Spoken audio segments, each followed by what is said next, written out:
Hey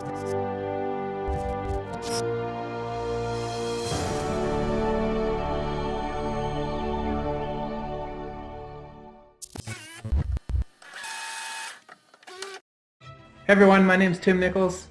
I'm a longtime backer, love spaceships, love Star Citizen. Loved Wing Commander back in the day, played it for years, and when Chris Roberts was making a new game I had to get in on it, and I just wanted to participate outside the forum, so I started building spaceships out of Lego. I build all kinds of stuff out of Lego. It's just a fun, relaxing hobby, and hopefully you guys will like some of the stuff I've put forward. I'd love to share it with you all.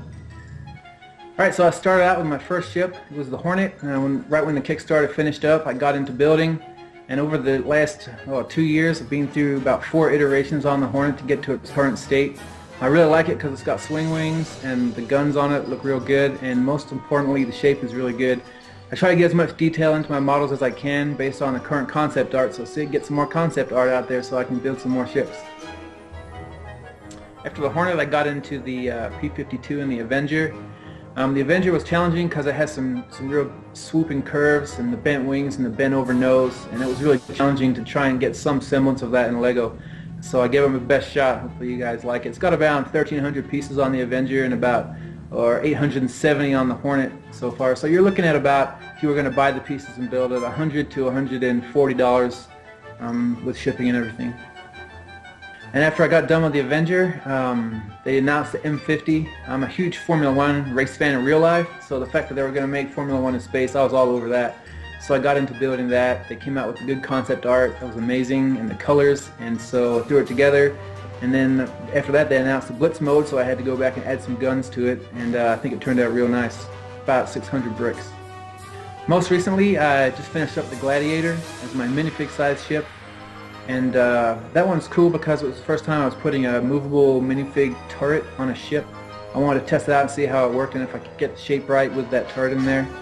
And it did. It turned out real nice, and I really like the profile of that one, especially the kind of the star shape from the top profile. I think it turned out pretty close to what the real one looks like. So after I was done with the minifig size ships, Lego started officially releasing the Star Wars Microfighter series. They're a huge hit with my kids. They're simple to build, they're cheap, only $10 a set, so I was like, man, I could do that for Star Citizen too. So I got into building microfighter ships for all kinds of sci-fi stuff, and most recently Star Citizen. So they're real good because they're small. You know, they're only going to cost you maybe $10, $20, $30 to build them. And they're recognizable, they're great for like desktop display, and they're just a lot of fun. Kids love them, and so do most adults. So I've really been enjoying building those. Looking into the future, I've got a minifig size Gladius in the works, as well as I want to do a minifig size Xi'an Scout as well. So that's what I'll be working on coming up. And then of course anytime new concept art comes out and it's a ship that I feel like I can get into that microfighter scale, I'll build some more. So yeah, so hopefully you like that look at some of the Lego I've been working on. Thanks a lot for all your support. Thanks Star Citizen for being awesome. Keep working hard. I'm excited about the game. I can't wait to see where it goes, and I'll keep building for you guys. So I guess I'll see you in the future. Thanks. Welcome everyone to the second episode of our brand new fan-centric monthly web series, The Wonderful World of Star Citizen. Once again, I'm your host, Jared Huckabee. And if you haven't watched the first episode, why? Go! Do it! Watch the first episode. Come back. I'll still be here. Yes, I'll be here forever. Stuck in the digital amber that is YouTube. Forever. With what one citizen referred to as a beard with too many colors. A beard with too many colors. Really?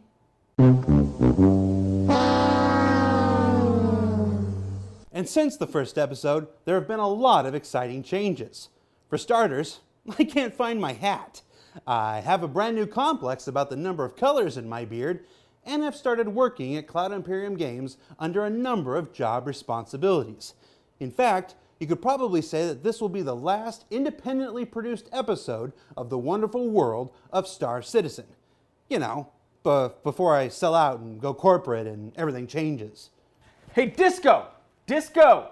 Disco! I'm a CIG lawyer. Like toast. Yeah, like toast. And I'm here to tell you that Will Lewis is the one who highlights fan content here at Star Citizen, and you need to stop immediately due to these very real and not fake at all legal documents. Just think about it. Moving along, we just took a look at the Star Citizen Lego collection of Captain Aiden. Now, Captain Aiden has been making his original Star Citizen Lego ships and sharing them on the official forums since October of 2013. If you want to join in on the fun, you can download the Lego Digital Designer from their website and begin submitting your very own creations to the Star Citizen Lego community. But coming up next, we take a look at some fantastic Star Citizen cosplay from Combustible Props. Now, Chris Wolf there tells me that he started building his own props when he couldn't bring a pulse rifle from the movie Aliens into his home country of Australia. Now in the video, Chris takes us on a guided tour of the costume and props he built for his recent trip to PAX Australia. Check it out. Hi guys, I'm Chris from Combustible Props. I'm going to give you a quick rundown of the Star Citizen props I've built. And voila, this is the RSI spacesuit and bearing rifle.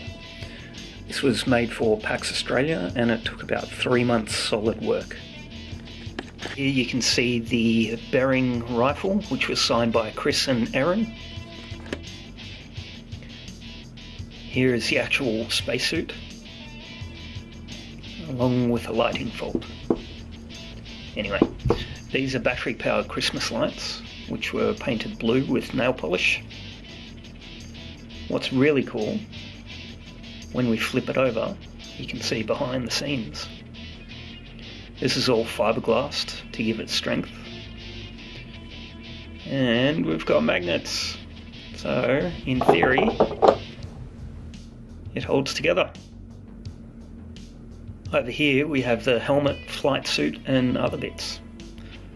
The boot covers, which were made out of EVA foam, plasti dipped and painted. Motocross gloves. And the belt. Each piece was 3D printed and covered in material. And finally we have the helmet. Once again it was fully 3D printed and all the detail lines and the screws were added by hand. And the visor was vacuum formed over a 3D printed buck, but as you can see there's a fault, so it's not perfect. Pretty close, but I'm still learning. And we've got the LEDs. But wait, I forgot. 3D printed freelancer.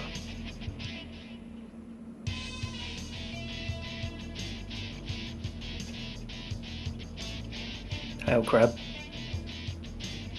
Thanks for watching. I'm Chris from Combustible Props, and I hope you enjoyed this look at Star Citizen fan created props. I'm Matt from Tannhauser. I'm with Systems United Navy, and my favorite ship is by far the Idris. What do you look forward to the most in Star Citizen? The Idris.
Disco Lando. Here's a funny story. So we were talking about who was editing the pieces back at home today, and I was like, who the f*** is Jared? And then I went, oh, Disco Lando. So, love you, buddy. That was a fan video from Star Citizen's Go-To and Draugr, who took that footage from the recent PAX East event near Boston. Now, GoTo and Draugr are friends of the show, and I'd like to thank them personally for taking the time to show us a Star Citizen fan event from the citizen perspective. Well, it's obvious to me that you're not going to stop due to legal means and let that fantastic assistant community manager Will do it instead. Let me think. You like money? You want money? I got money. Let me get money.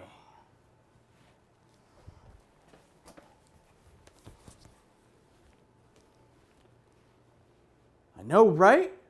You were wondering where the TNGS money went. Well, I got it, and you can have it. All you gotta do is walk away, man. Think about it. Okay. And coming up next, we take a look at two of my favorite Star Citizen entertainment streams. First up is StarCast, hosted by Twitch streamer Geekdomo, airing Fridays and often featuring Star Citizen regulars like Clifford and Trendane. I told you that guy was everywhere. And after that, we'll take a listen to the collected offerings of The Base. Now, The Base tells me that they're the premier online radio station in the Star Citizen universe. They have live shows, interviews, giveaways, music, and best of all, they broadcast 24/7. Also, Rico, he laughs a lot. It's not healthy. I'm being handed a special bulletin. Disco, please don't call it a podcast. Rico wants me to tell you that this is internet radio. He has his internet broadcast license. Also, Disco Lando is his favorite. Thanks, The Base. Also, Disco Lando is StarCast's favorite. Thanks, the StarCast. Let's check it out.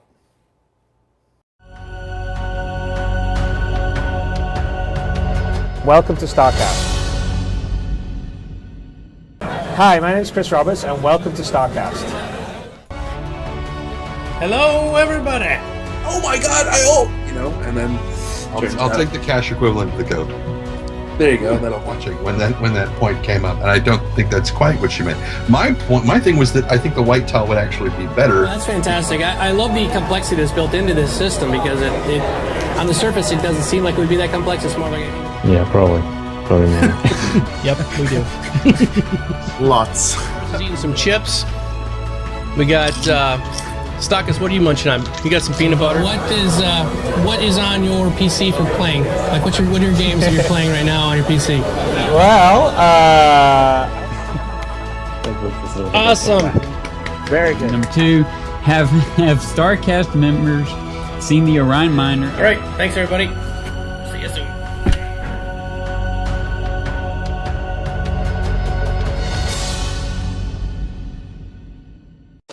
Good evening, travelers, and welcome back to In the Mix with me, DJ Rowe. The end of the verse. Kin Shando, congratulations, you just won the Hornet Tracker. Thank you, I needed a Hornet. Tahir check, you've won a freelancer. Oh my God. How do you feel? Oh my God, I'm so excited. All right, Recoil, you just won yourself a freelancer. What do you think of that? Awesome, absolutely brilliant.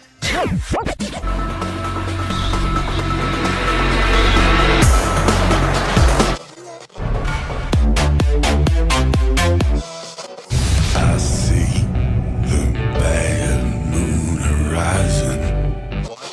Mr. Peterson. Not only am I live with you guys, I'm also streaming live at the same time on Ustream. Thank you very much. Thank you very much again, Rico. Pure procedural? Probably not, and not ever. Hey. Chris. And I just say I ask lots of hard questions of Travis.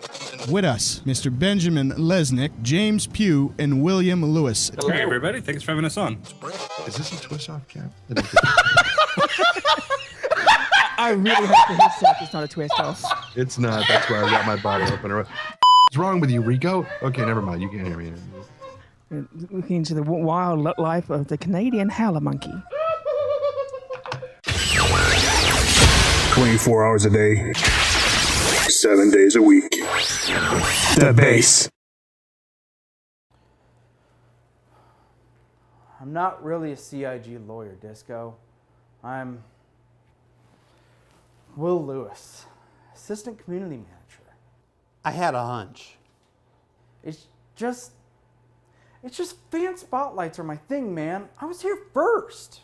Well, would you like to introduce the next segment? Nah, I don't want your silly show. Coming up next is a video from Monkeyware about the recent revamp to ship itemization in Star Citizen.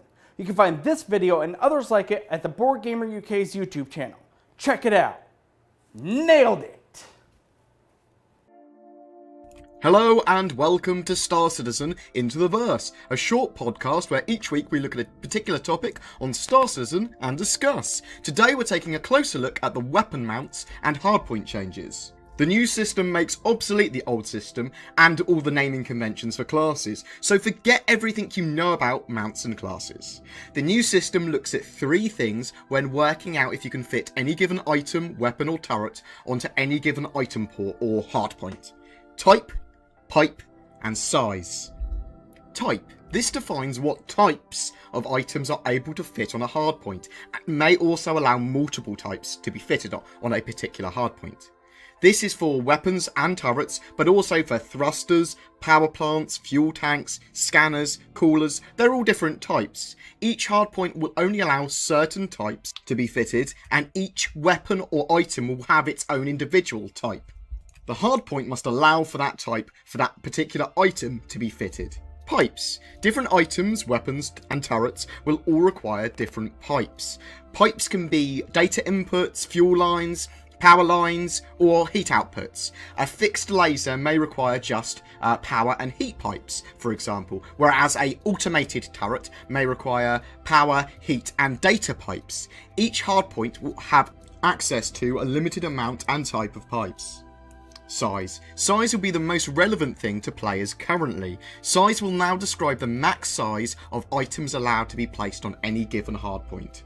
Each item will also have its own size. Size will also now almost directly relate to the actual size of something, whereas a size 1 weapon, for example, will be 1 meter long, whereas a size 10 weapon would be 40 meters. In the new system, fixed weapons can be placed directly onto a hardpoint, without the need for any class 1 mount fixtures or anything like that that were previously needed. To mount a gimbal or multiple weapons, you do require some form of fixture to be plugged into the hardpoint. In the system, turrets, also known as gimbals,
And bringing us to a close this month is Star Citizen Polymetronic, with his recent look at the Hygeia Mobile Medical and Repair Facility, a ship he's been concepting for hopeful inclusion into the Star Citizen universe. You know, I'm consistently impressed with the level of detail and commitment some of these Star Citizens have in making this game the best it can be. And with that, we wrap up our second episode of the wonderful world of Star Citizen. I hope you enjoyed it. I know I did. This is Jared Disco Lando Huckabee, signing off. Yeah, no, I think it went good. Yeah.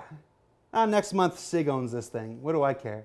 It'll be different. It'll be corporate and whatnot. Am I Integrity Lando? I don't think so. No, I'm just going to sit on my butt and watch cartoons.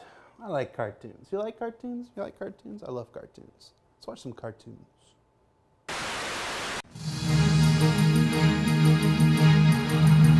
Hey everybody, welcome to episode 31 of Around the Verse. I'm Sandy Gardner. And I'm Ben Lesnick. It's Valentine's Day weekend. That's right, and in fact I have a Valentine here for you. Ooh. That's quite disgusting.